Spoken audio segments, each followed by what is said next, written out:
Hi guys, here is how you can backup files on Windows 10 and 11.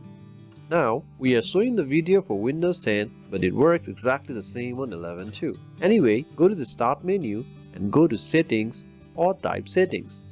Here, click on Update and Security. Now here you will see the backup option. Click on it. Now choose the drive you want to backup at. I will choose D drive. Now your backup is enabled and most settings are automatically done. To customize further, click on More Options. Here, you can choose when to backup. It really depends on how frequently you need to backup. It could be 10 minutes or every 12 hours or daily. So choose accordingly.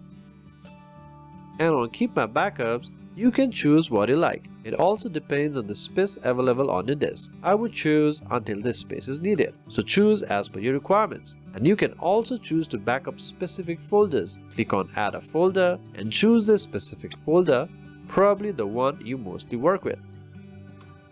And you can also exclude folders, like some folders you may not want to backup. And that's all about it. You can click on Backup Now or it will backup as per your schedule. So that's how you can make a backup. And in the future, if you want to restore your backup file, simply go to the Settings as earlier and go to Backup and go to More Options. Scroll down and you can restore files from the backup. And if you want to change the backup folder, simply click on Stop Using Drive. So it is done. Go back and you can add another drive. So we really hope this video was useful. Thank you very much.